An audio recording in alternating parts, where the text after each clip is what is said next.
I haven't held a woman close in 8 years. The words echoed in my mind as I stood on the wooden platform at Copper Creek Station. The July heat pressed down like a heavy blanket.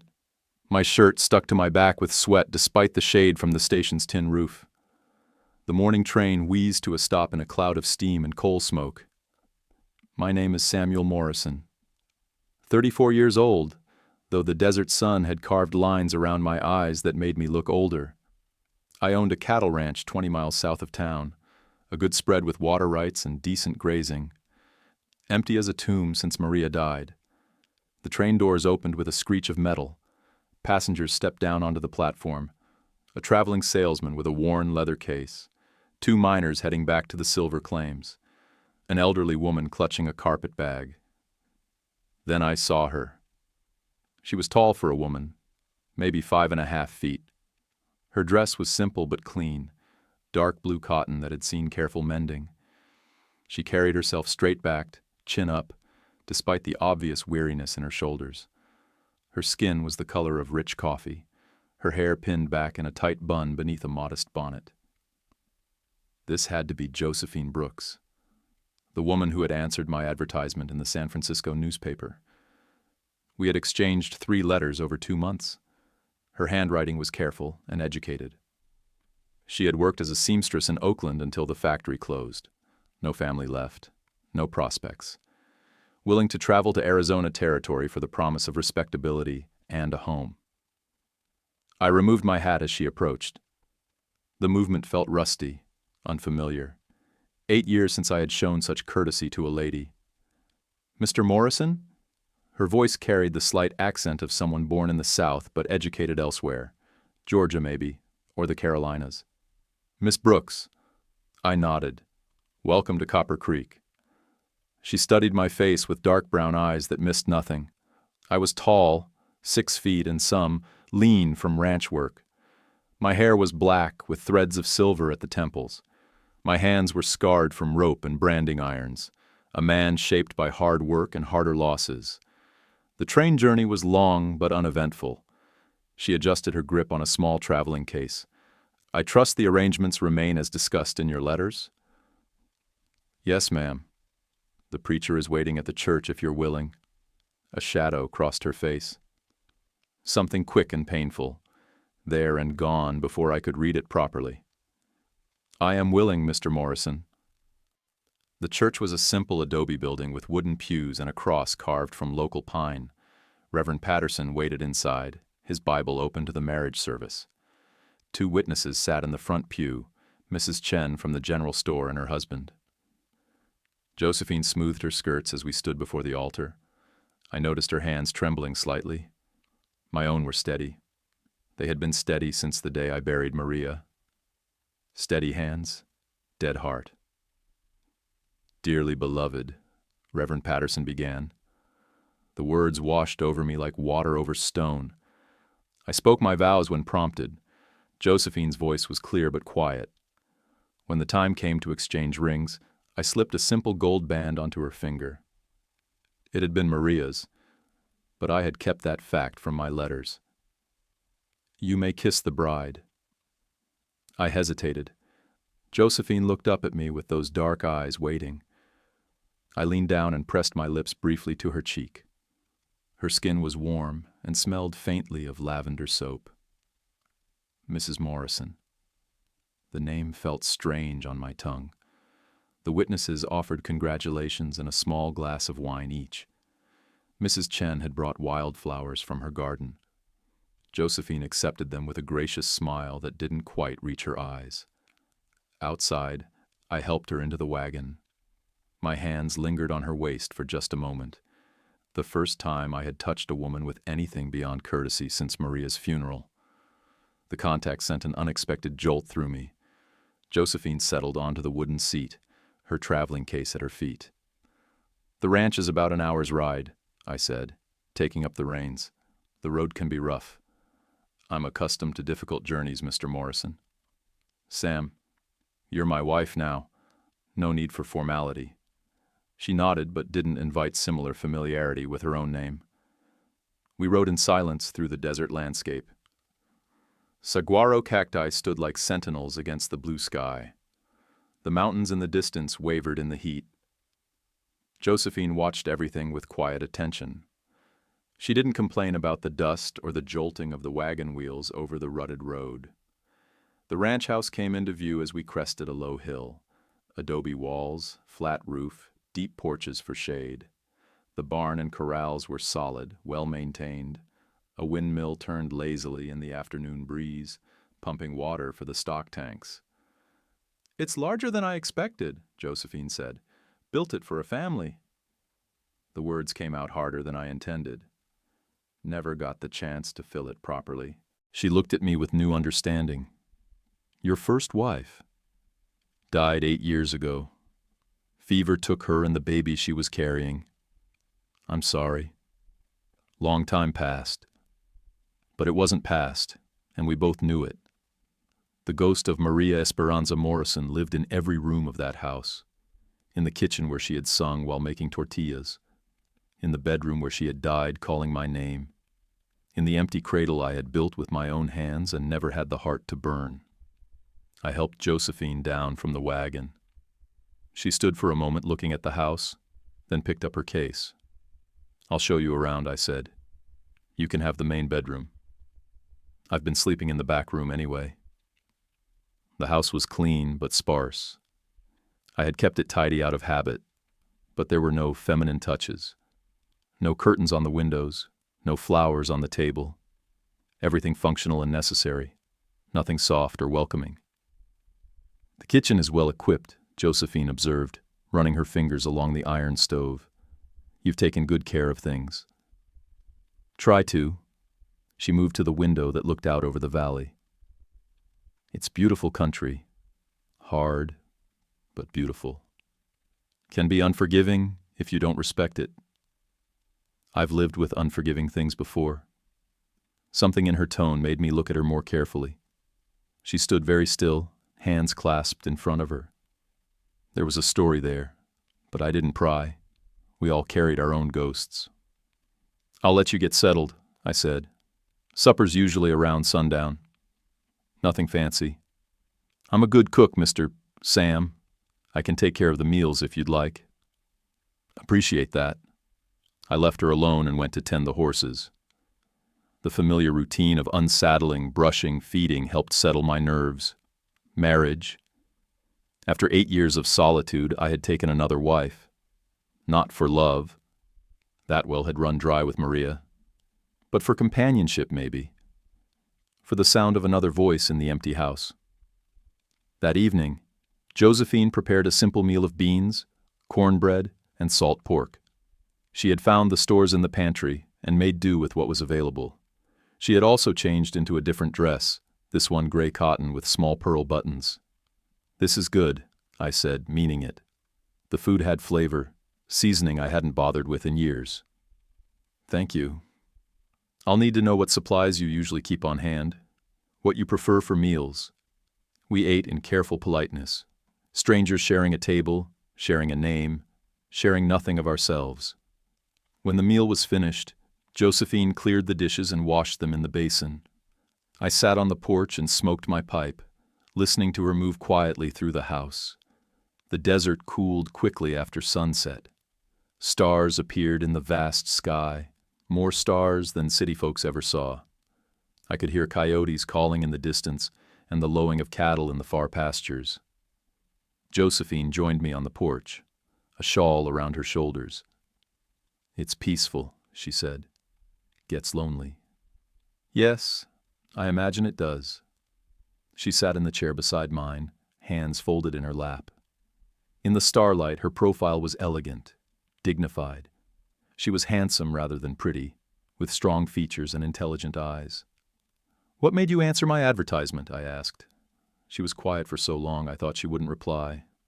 "I needed a fresh start," she said finally. "Somewhere no one knew my history." "Bad history?" Another pause. "Complicated history." I understood about complicated histories. Didn't press for details. "This is good country for fresh starts," I said. "If you're willing to work for it, I'm willing to work." That first week passed quietly. Josephine threw herself into domestic tasks with fierce efficiency. She scrubbed floors that were already clean, mended clothes that barely needed mending, organized cupboards with military precision. She cooked 3 proper meals a day and kept the house spotless. But she was wound tight as a spring. She jumped at sudden noises.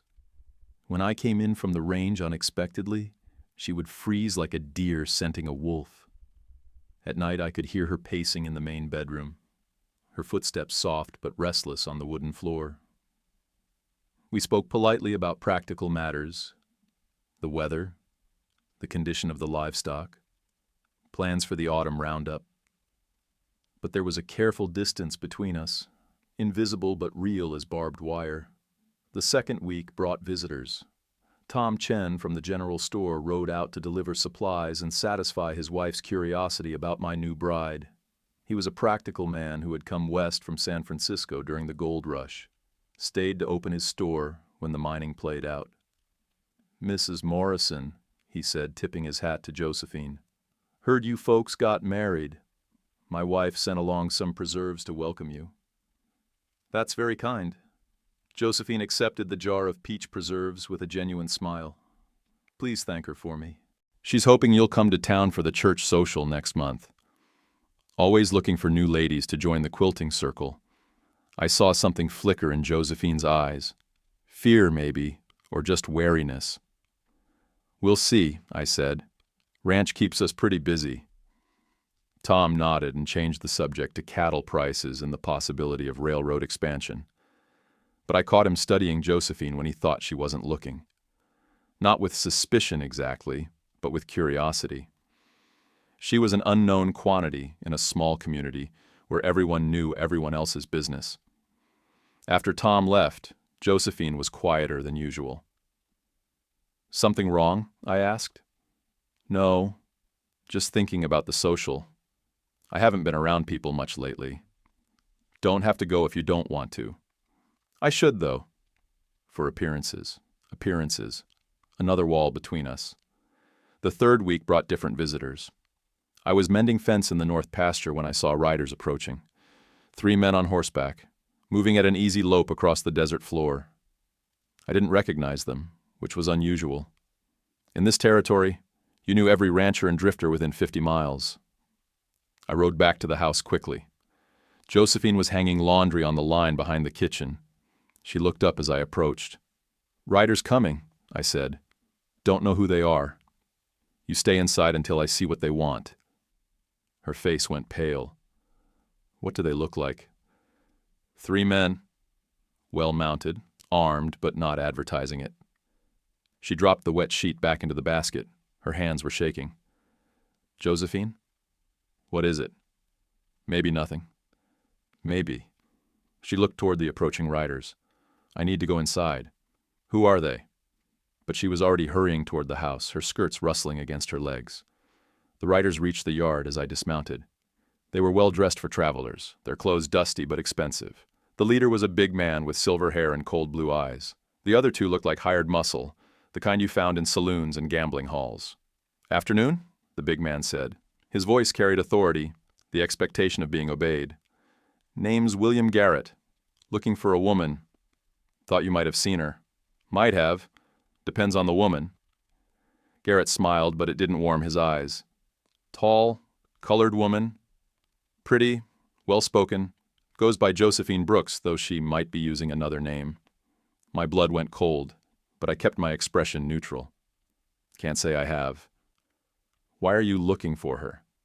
"She stole something from me. Something valuable." "What sort of something?" "The sort that's none of your business, friend." One of his men shifted in his saddle. His coat fell open to reveal a gun butt.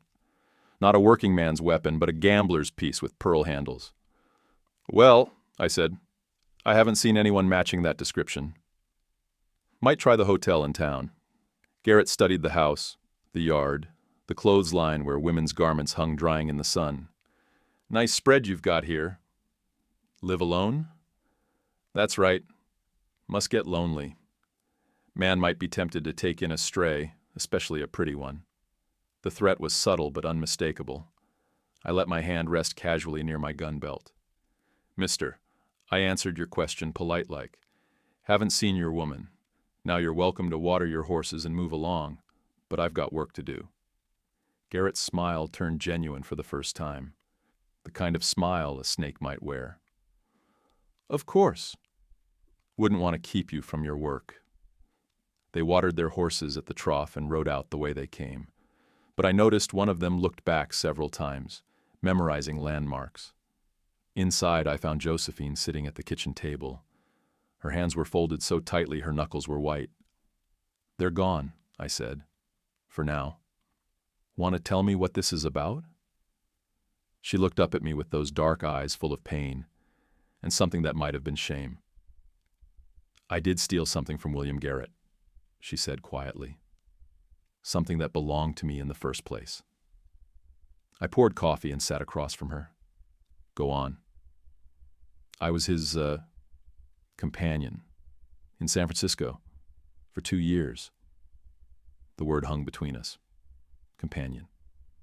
In frontier parlance, that could mean anything from housekeeper to mistress. But given Garrett's expensive clothes and hard men, I suspected I knew which. "He kept me in a house on Nob Hill," Josephine continued. "Nice clothes, nice things, all the comforts money could buy, in exchange for my services." I sipped my coffee and waited. This was her story to tell.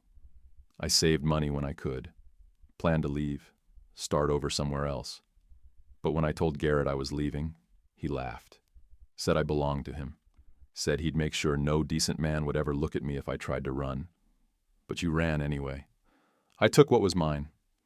The jewelry he'd given me, the money I'd saved. He called it theft. Her voice was bitter. "A woman can't steal from her keeper according to men like Garrett. Everything I had, everything I was, belonged to him." I thought about the careful way she held herself, the way she jumped at unexpected sounds, the fear in her eyes when she talked about being around people. "How did you get away?" "A friend helped me. Another girl who worked for one of Garrett's associates. She got word to me that he was planning to sell my contract to someone else. Someone with particular tastes." The coffee turned bitter in my mouth.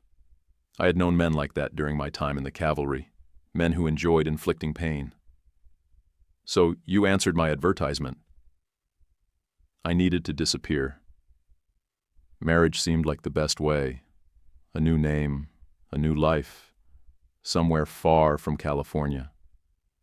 She looked at me across the table, waiting for judgment, waiting for me to call her a whore and throw her out. "You should have told me before we married," I said. "Would you have gone through with it if you'd known?" The honest answer was probably not. But looking at her now, this brave woman who had risked everything for freedom, I found I didn't care about her past. "What's done is done," I said. "Question is, what do we do now?" Relief flooded her face. "You mean?" "I mean you're my wife, legal and proper. Whatever happened before is your business. Garrett won't give up easily. He's not the kind of man who accepts defiance. This is my land, my house. He's not welcome here. Sam." She reached across the table and touched my hand, the first intimate contact between us since our wedding kiss. "You don't understand. He has money, connections. He can make trouble for you, legal trouble. Let him try." But that night I loaded my rifle and kept it close. Josephine was right about one thing. Men like Garrett didn't accept defeat easily. The next morning brought Sheriff Morrison. No relation despite the name. He was a big, soft man who had held office for 12 years by keeping the peace and not asking too many questions. He rode up to the house just after breakfast, his star catching the morning sunlight. "Morning, Sam. Mind if I come in?" "Course. Coffee's still hot." Josephine served him without speaking, but I saw how her hands shook as she poured. "Had some visitors yesterday," Morrison said, settling his bulk into a kitchen chair. "Gentleman from California asking questions." "About what?" "Missing woman. Seems she might have come through our territory recently." "Is that so?" Morrison sipped his coffee and studied Josephine over the rim of his cup. She had gone very still, like prey hoping to avoid a predator's notice. "Thing is," Morrison continued, "they had legal papers. Court orders.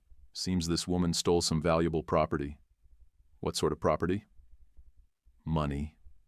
Jewelry. Bonds." Morrison set down his cup. "Worth a considerable sum, according to these gentlemen." I kept my voice level. "That's interesting. But I don't see what it has to do with me." "Well, Sam, that's the peculiar thing. Description they gave matches your new bride here pretty closely." The silence stretched like a bowstring. Josephine sat frozen in her chair. Morrison watched us both with lazy eyes that missed nothing. "Lot of women in this territory, Sheriff. Can't arrest them all for looking alike. No, but I can ask questions.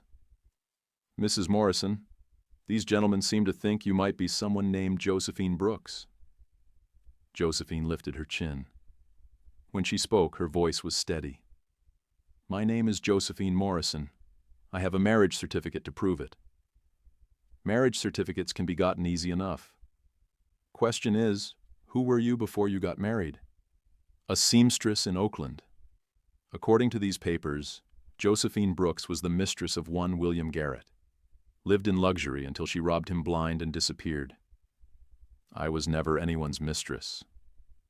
The lie came smooth as silk. I worked for my living, same as any decent woman. Morrison leaned back in his chair. "See, that's what makes this complicated. These gentlemen have witnesses, hotel clerks, shopkeepers, other ladies who knew you in San Francisco. All swear you were Garrett's woman. Then they're mistaken or lying. Maybe. Or maybe you're lying now." I stood up slowly. The movement drew Morrison's attention away from Josephine.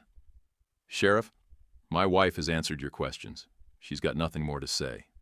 Now, Sam, don't get your hackles up. Just doing my job. Your job is keeping the peace in this county. Far as I can see, my wife hasn't broken any local laws. Theft is theft, wherever it happens." "According to who? Some stranger with fancy papers?" Morrison's face hardened. "According to the territorial court in Tucson." "These aren't just accusations, Sam. They've got legal standing." My hand moved instinctively toward my gun. Morrison noticed and stood as well.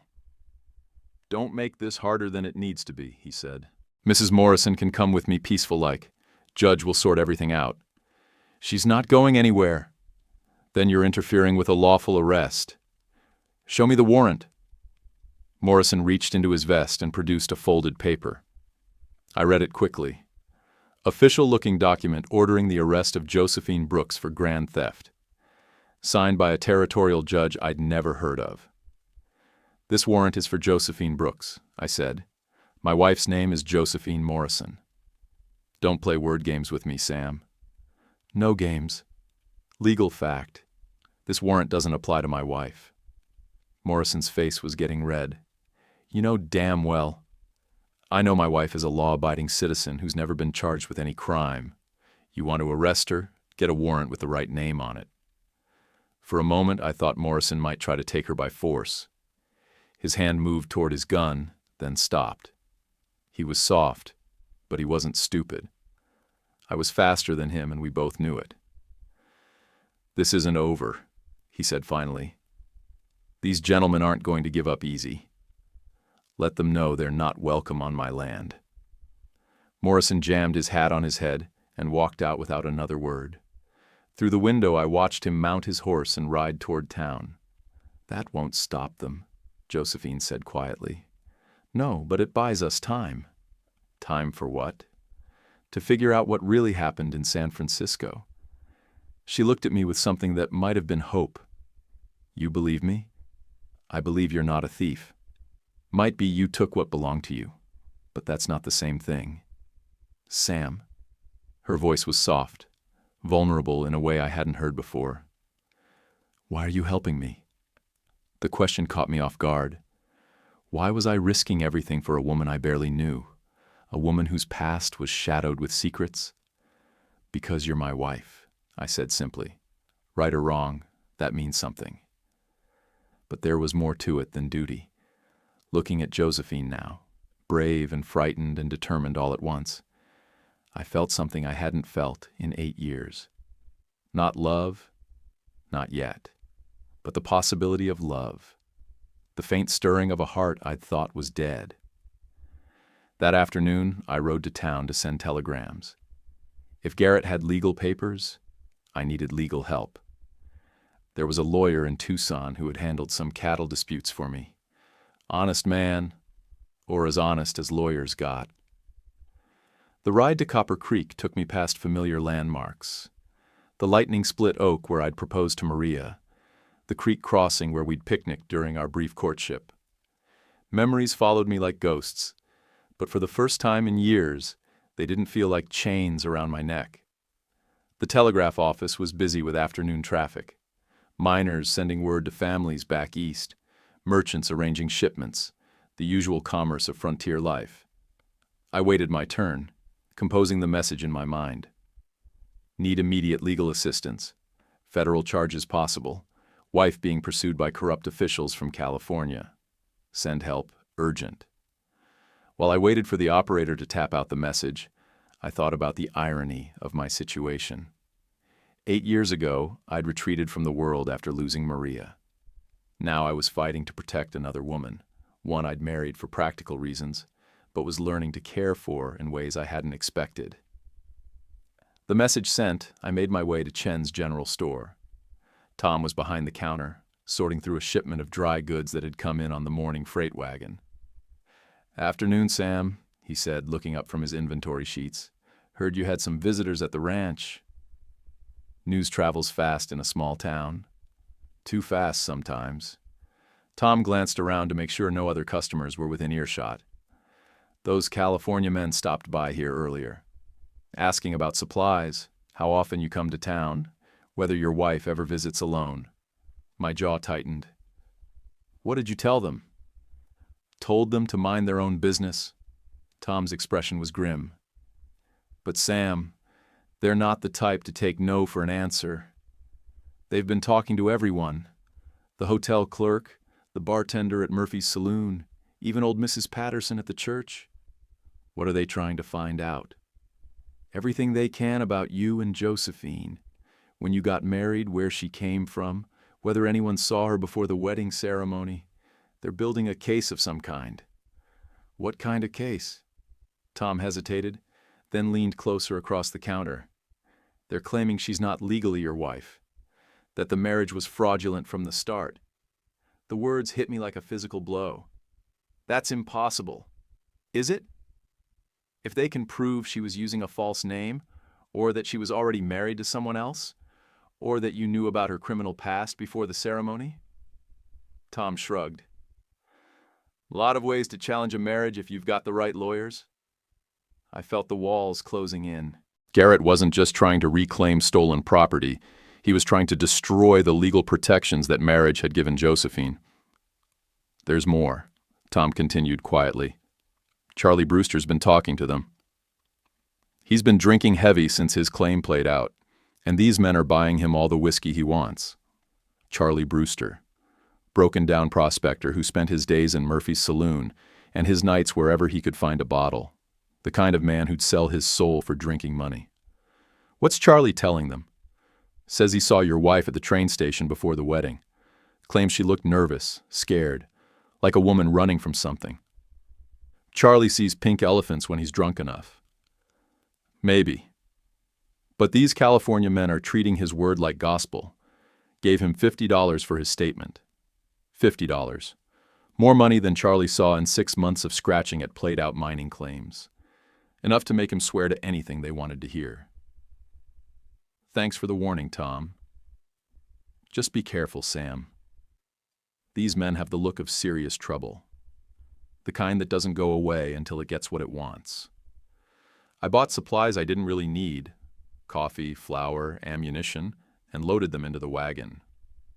The familiar routine of commerce felt strange when my world was turning upside down. How many more times would I make this trip to town before everything changed forever? The ride home took me through desert country that had been my sanctuary for 8 years. red rocks and sagebrush, distant mountains purple in the afternoon haze. This land had healed me after Maria's death, given me purpose when grief threatened to consume me. Now it might be taken away because I'd chosen to protect a woman who'd brought her troubles to my door. But looking back toward town, thinking about Josephine waiting at the ranch, I realized I didn't regret that choice. Whatever the cost, whatever the consequences, I'd rather fight beside her than retreat into the safe solitude that had defined my life since Maria's funeral. I found Josephine in the kitchen, kneading bread dough with mechanical intensity. Her sleeves were rolled up, showing strong forearms marked with small scars, evidence of years spent working with needle and thread in industrial conditions. Working woman's hands, despite whatever luxury she might have known in San Francisco.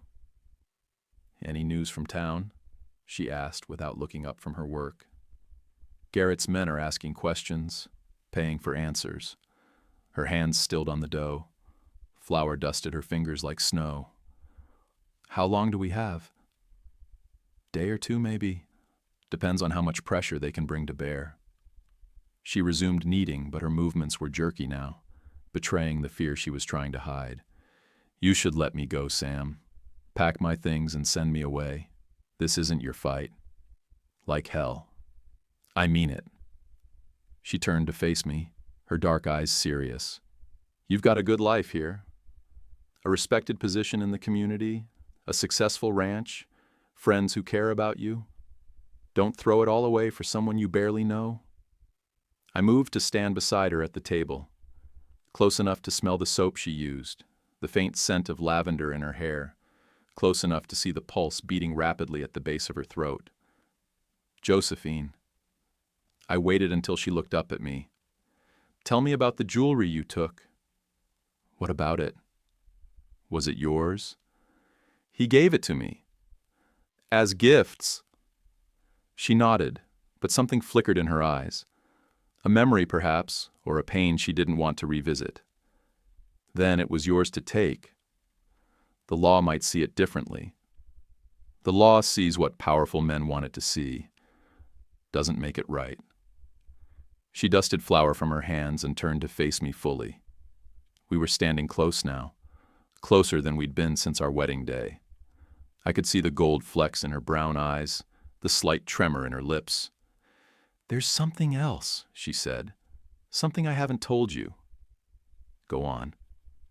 "Before I left San Francisco, I overheard Garrett talking to his associates about a land deal here in Arizona Territory, something involving water rights and railroad development. My blood went cold. What kind of land deal? I don't know all the details, but they mentioned Copper Creek specifically. Your ranch, Sam. They know about your water rights, your grazing permits. They've been planning something. The pieces started falling together in my mind like cards in a poker hand. Garrett's interest in finding Josephine wasn't just about stolen jewelry or wounded pride. She knew something that could damage his business interests. "What exactly did you hear?" "Names, mostly. Local officials who were taking money. Plans to force out small ranchers so they could consolidate water rights for some kind of development project." She paused, her voice dropping to a whisper. "Your name came up, Sam. They know about your operation, your financial situation, even the boundaries of your property." Son of a bitch. "I'm sorry. I should have told you sooner." "Yeah, you should have." But my anger wasn't really directed at her. "This changes things." "How?" "If Garrett's running some kind of land grab scheme, he can't afford to let you disappear. You're not just a runaway mistress anymore. You're a witness to conspiracy, fraud, maybe worse." "What does that mean for us?" "Means we're not just dealing with a spurned lover trying to reclaim his property. We're dealing with a criminal organization that kills to protect its secrets." The weight of that realization settled over us like a shroud. This wasn't going to end with legal papers and court hearings. Men like Garrett didn't leave witnesses alive to testify against them. That night, I posted myself on the porch with my rifle across my knees. The desert was quiet, except for the usual sounds: coyotes, cattle, wind through the mesquite. But I felt watched. studied. Somewhere out there in the darkness, men were planning our deaths. Inside the house, I could hear Josephine moving restlessly from room to room. Finally, she joined me on the porch. "Can't sleep either?" I asked. "No." She settled into the chair beside mine. "Sam, if something happens to me, nothing's going to happen to you. If it does, promise me you'll be careful. These men aren't just criminals. They have connections, money, political influence. They can destroy your life even if they don't kill you. Stop talking like you're already dead." I might as well be. Women like me don't win against men like Garrett. "Women like what?" She looked at me in the starlight. "You know what I was, Sam. What I did to survive.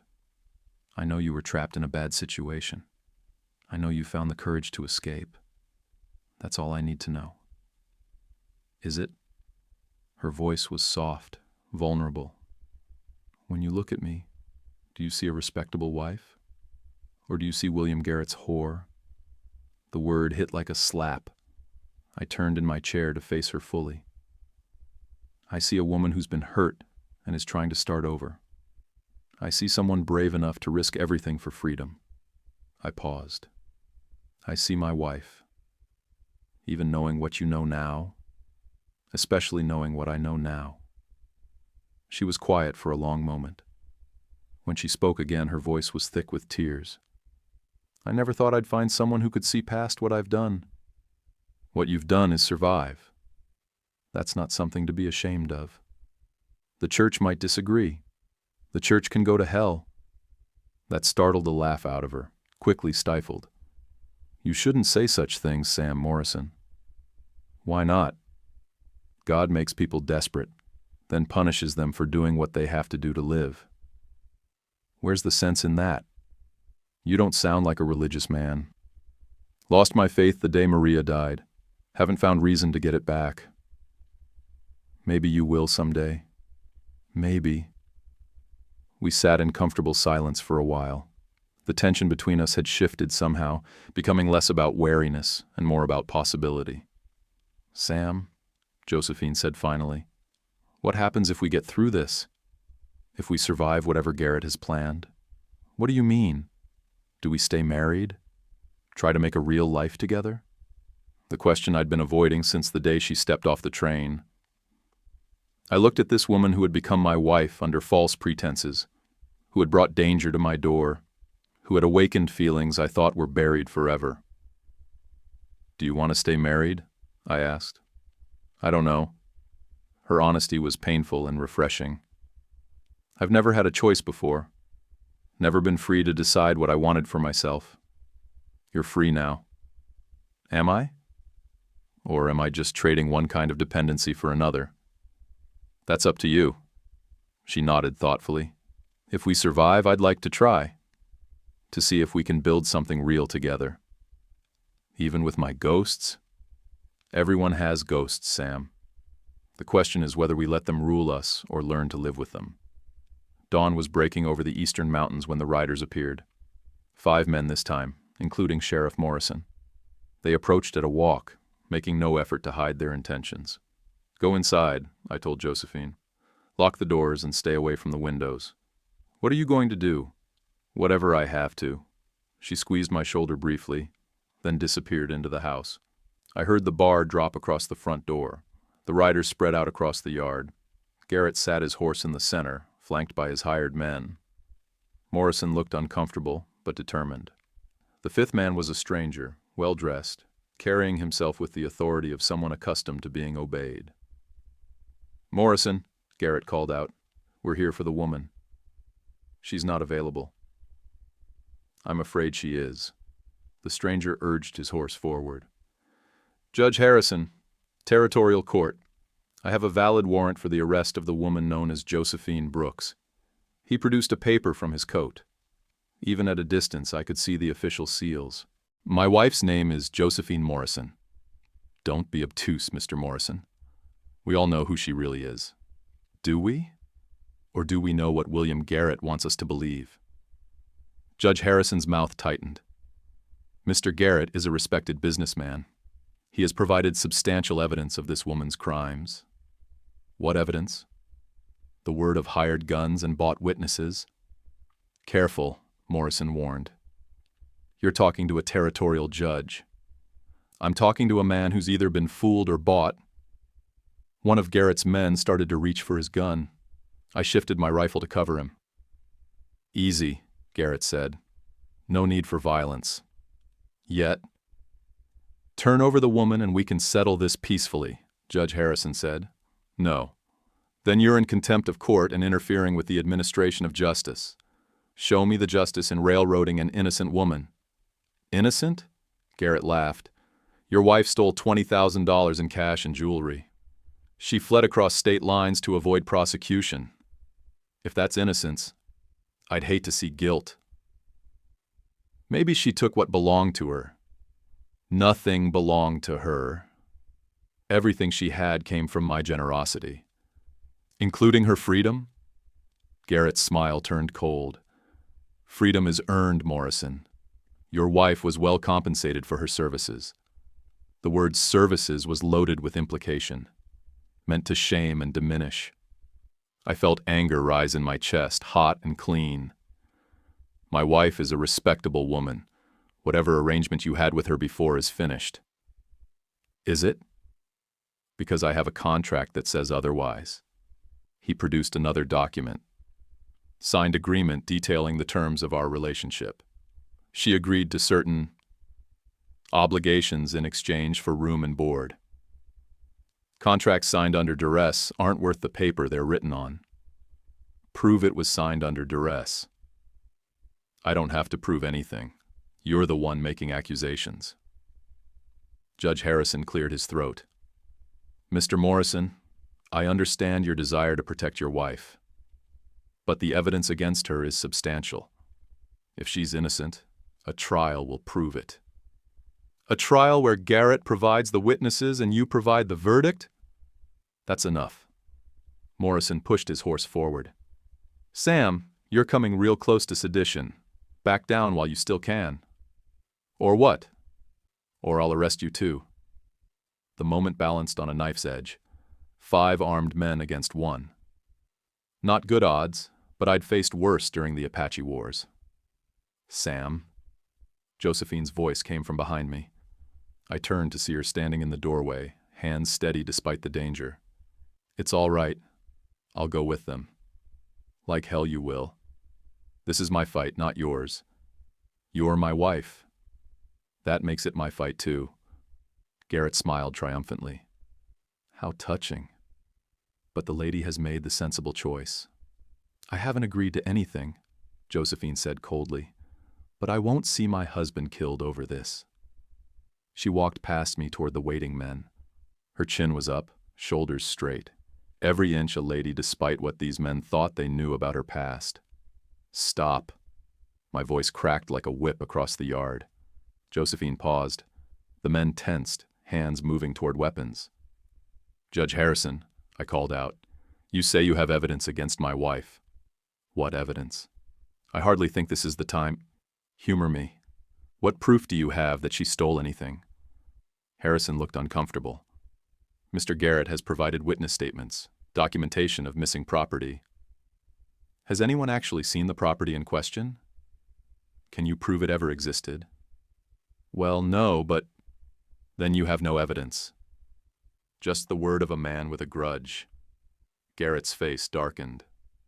I have bills of sale, receipts, witness testimony. From people you've paid. That's not evidence. That's perjury for hire. Enough of this, Morrison said.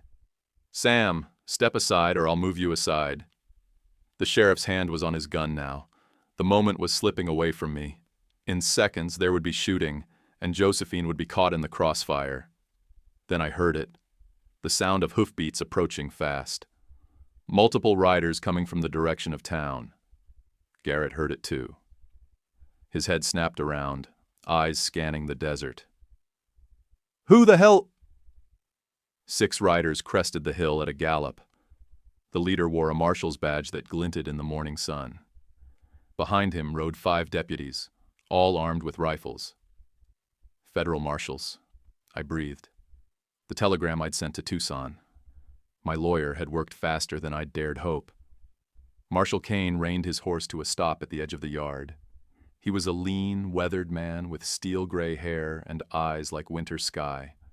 The kind of lawman who had survived 20 years on the frontier by being smarter than the men he hunted.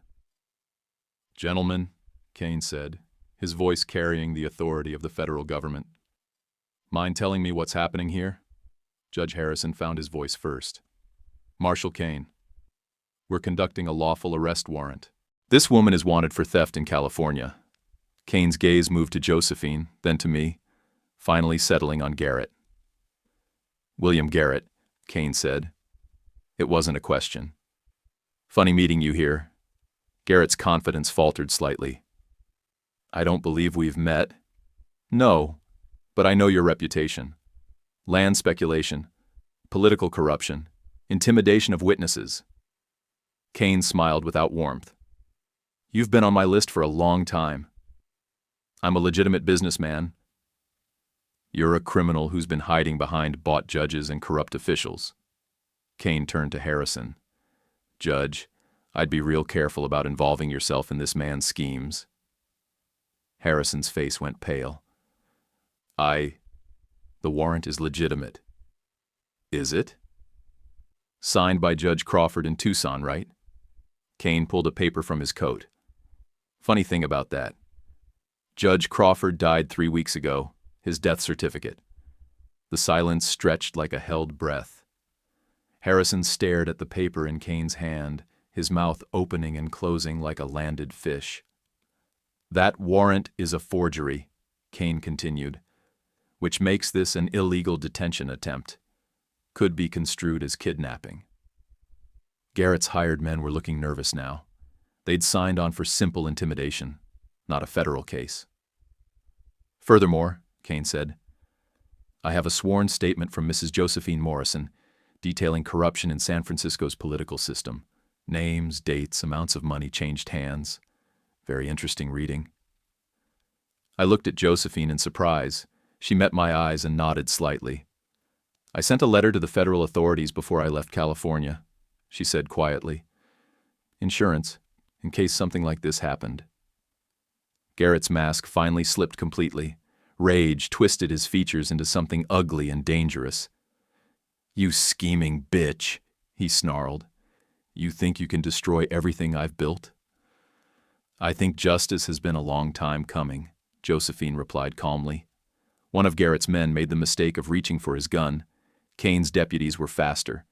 5 rifle barrels swung to cover the group. "I wouldn't," Kane said mildly. "My boys are a little nervous about gunplay." Morrison looked around desperately, realizing he was on the wrong side of federal law. "Marshal, I was just following proper procedures.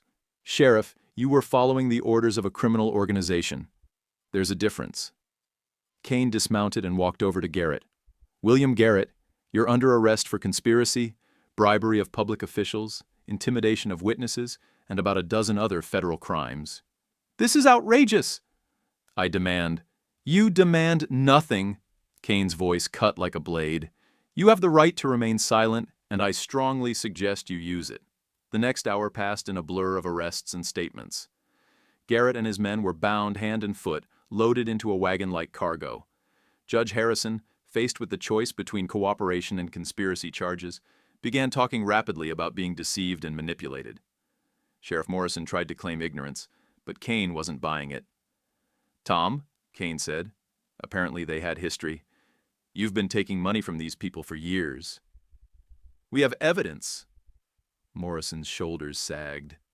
"I never meant for it to go this far." "Yeah, they never do." As the prisoners were loaded up for transport to Tucson, Kane approached me and Josephine. "Mrs. Morrison," he said, touching his hat brim, "your statement was very helpful. Took considerable courage to stand up to men like that. Thank you, Marshal. Course, there's still the matter of the property you removed from San Francisco." My blood chilled. Had we come this far only to lose everything now? "I took only what belonged to me," Josephine said firmly. Kane nodded. That's what I figured. See, we've been investigating Garrett's operation for 2 years. Turns out most of his wealth came from illegal land deals and political corruption. Property bought with stolen money doesn't belong to the thief. He reached into his coat and produced a legal document. This is a federal seizure order for all of Garrett's assets. That includes any property given to his associates or employees. Kane smiled. Congratulations, Mrs. Morrison. You're officially in possession of stolen goods that are now legally yours. Josephine stared at the paper in amazement. I don't understand. Government's seizing Garrett's assets to compensate his victims. But the personal items he gave you were gifts. Law says gifts can't be reclaimed, even if the giver turns out to be a criminal. So she's free? I asked. Free as a bird. In fact, she's probably going to be called as a witness when this goes to trial. Her testimony will help put a dozen corrupt officials behind bars. The wagons rolled out an hour later, carrying Garrett and his men toward federal justice. I stood with Josephine on the porch, watching the dust settle in their wake. Is it really over? She asked. Looks like it. She was quiet for a long moment, staring out at the desert landscape. I've never been free before, she said finally. Really free. I don't know what to do with it. Whatever you want. What I want. She turned to look at me. I want to try being married. Really married. Not just a legal arrangement for protection. That's what you want? It's what I want to try. If you're willing. I thought about Maria, dead 8 years now. About the guilt and grief that had ruled my life since she died. About this remarkable woman who had brought danger and possibility into my carefully ordered existence. I'm willing to try. She smiled then, the first truly happy expression I'd seen from her since the day we met. Good, because I have plans for this place. What kind of plans? Curtains for the windows, flowers in the garden, maybe some chickens for fresh eggs. She paused, a slight blush coloring her cheeks. Maybe children someday, if we're blessed. Children. The word hit me like a physical blow. I hadn't allowed myself to think about children since Maria lost the baby she was carrying. Josephine, I know you loved your first wife. I'm not trying to replace her or erase her memory. Her voice was gentle but firm. But she's gone, Sam. You're still alive. We're both still alive. That evening we had our first real conversation as husband and wife. Not the careful politeness of strangers, but the tentative honesty of two people exploring the possibility of love. We talked about her childhood in Georgia, how she'd been sold to a textile mill at age 12 when her parents died. The long years of factory work until an injury left her unable to keep up with the machines. The choice between starvation and William Garrett's protection. I told her about Maria, about the guilt I'd carried since her death, how I'd blamed myself for letting her travel alone, how I'd buried myself in ranch work to avoid the pain of memory. You couldn't have saved her, Josephine said quietly. Death comes when it comes.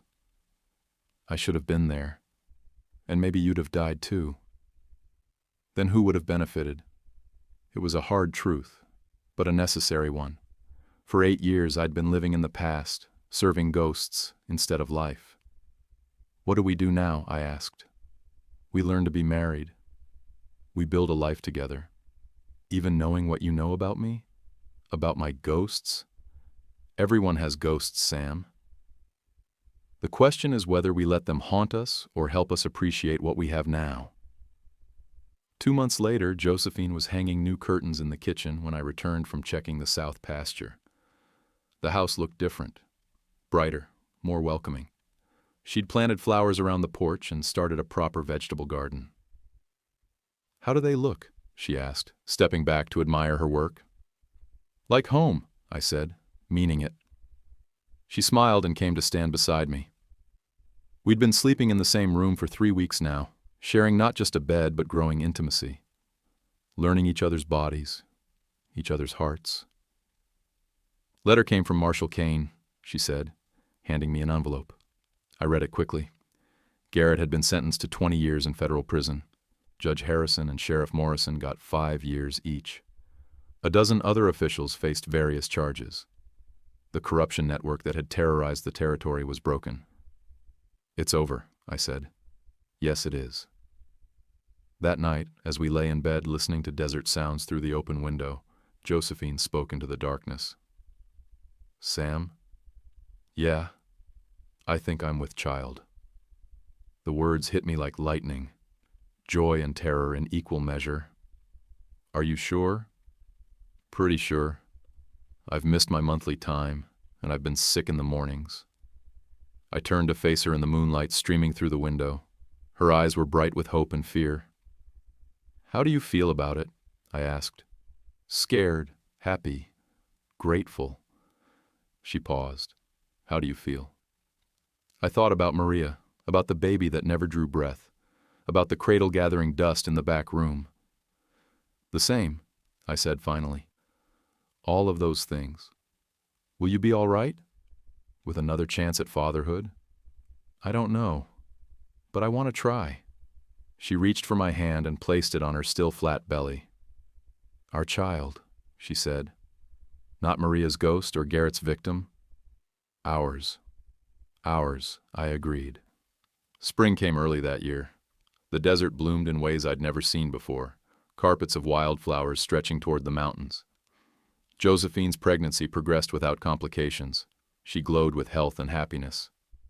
Tom Chen and his wife visited regularly, bringing news from town and supplies for the expected baby.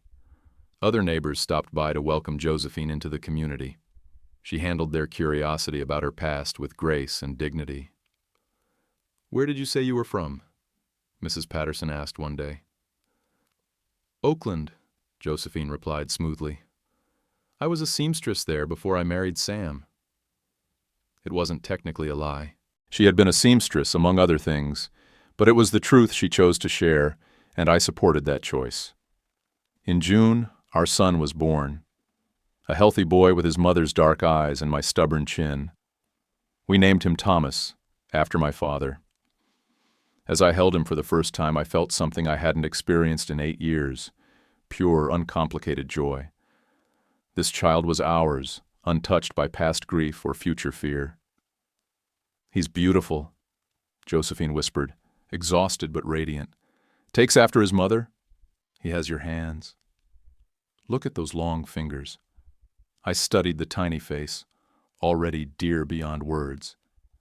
"Think he'll want to be a rancher?" "Too early to tell. Maybe he'll be a lawyer or a teacher." She smiled. "Or maybe he'll surprise us both and become a preacher. God help us all if he does." She laughed, the sound rich and warm in the quiet room. That fall, Marshall Kane visited with news that William Garrett had died in prison. Some said it was his heart, weakened by years of rich living. Others whispered that he'd made enemies among his fellow inmates. "Either way," Kane said, "the world's a little cleaner without him." I felt no satisfaction in the man's death, only relief that the threat to our family was finally ended. "What about his associates?" Josephine asked. "The other men involved in the land scheme?" "Scattered to the winds. Some in prison, others fled the territory. None of them will trouble you again." After Kane left, Josephine and I sat on the porch watching Thomas sleep in his cradle. At 6 months, he was already trying to pull himself upright, determined to explore his world.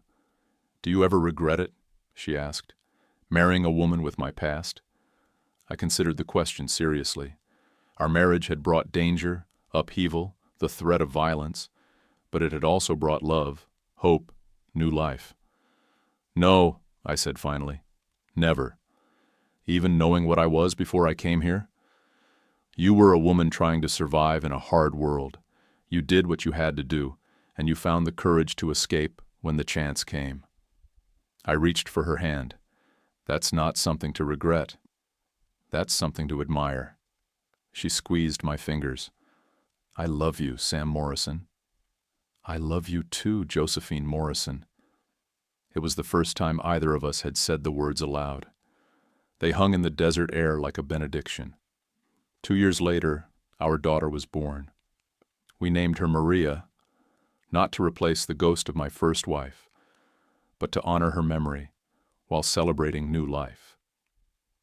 Josephine chose the name herself, understanding that some ghosts deserved respect rather than exorcism.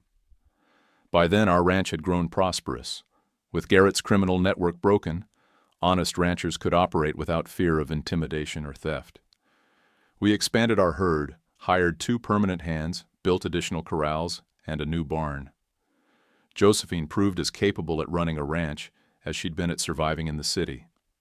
She kept the books, negotiated contracts, managed the household with efficiency born of hard experience.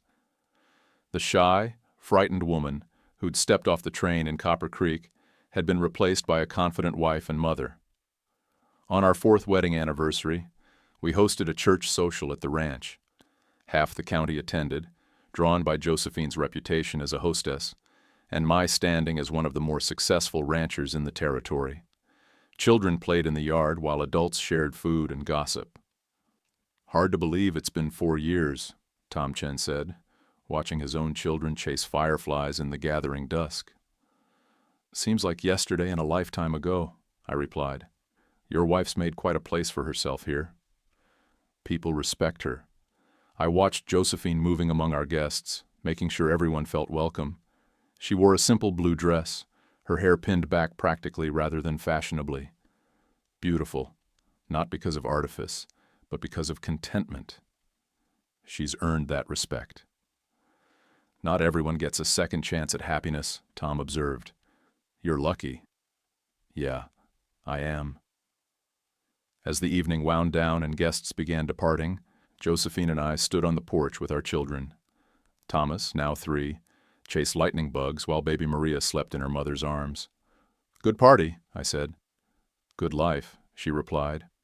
Looking out over our land, the ranch we'd built together, the family we'd created, the future we'd chosen, I felt something I hadn't experienced since before Maria's death. Complete peace. The ghosts were still there. They always would be. But they no longer ruled us. We'd learned to carry our pasts without being crushed by them, to honor our losses without being defined by them. Josephine had been right that first night when she'd said, "Everyone has ghosts." The question wasn't whether we could escape them, but whether we could find the courage to build new lives despite them. As the stars emerged in the clear desert sky, I put my arm around my wife and listened to our son's laughter, mixing with the sound of cattle lowing in the distance. This was home. This was family. This was the life I'd never dared hope for when I'd placed that advertisement seeking a mail-order bride. Sometimes the best things come disguised as the most dangerous. Sometimes salvation arrives on a dusty train in the form of a woman running from her past toward an uncertain future. Sometimes love grows in the hardest ground, nurtured by honesty and watered with tears.